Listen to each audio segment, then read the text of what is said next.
बिस्मिल्लाहिर्रहमानिर्रहीम। अस्सलाम वालेकुम।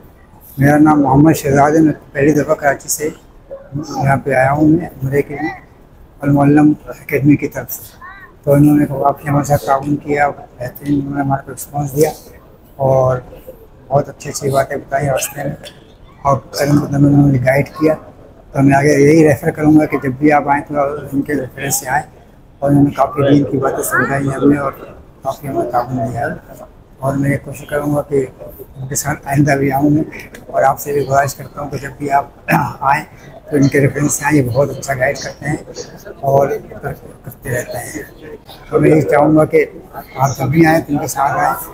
जो अहबाब हैं उनको भी उनका बताएँ कि ये बहुत अच्छा काम करते हैं।